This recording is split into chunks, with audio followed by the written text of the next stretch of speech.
Сәлем, бүгін менюда бізде тауық етінен жасалған пирог. Бұл үшін бізге тауық еті, картошка, пияз, шампиньонный, тесто керек, сосын сыр. Тауықты жақсылап турап аламыз. Оны қатты кішкентай қылдырмай турап аламыз. Одан кейін картошканы соломка қылып тураймыз. Қатты жұқартпау керек. Пирогтың ішіне езіліп кетеді әйтпесе. Одан кейін бұның бәрін турап болғаннан кейін біз саңырауқұлақты тағы турап аламыз. Саңырауқұлақты можно покрупнее. Өйткені ол қуырылған кезде кішірейіп қалады, размері кетіп қалады.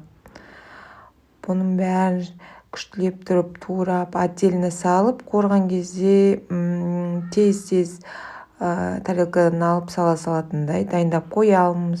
Содан кейін пиязымызды турап аламыз.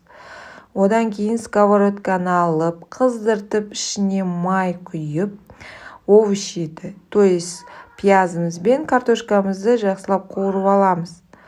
Оны біз араластыра отырып, күйдіріп алмауымыз керек. Кішкене қуырып алғаннан кейін үстіне біз жаңағы саңырауқұлақты саламыз. Одан кейін біз тауықты саламыз.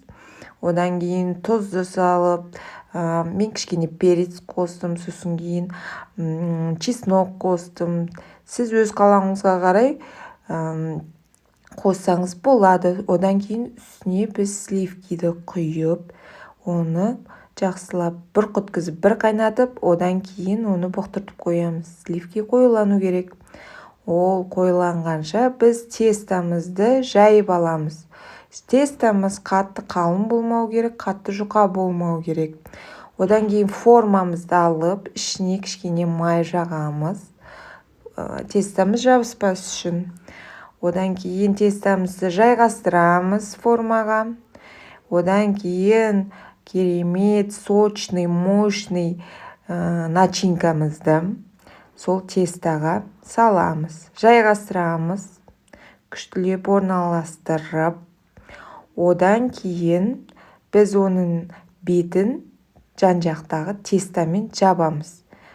Одан кейін оның пирогымыздың светі керемет болу үшін, дәмі күшті болу үшін біз үстіне сыр қосамыз.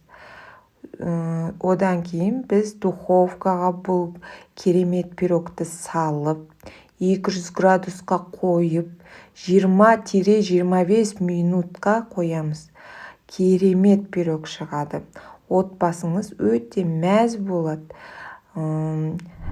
Бұндай пирогты жасау өте тез, оңай, дәмді. Үйдегі бар продуктымен жасауға болады.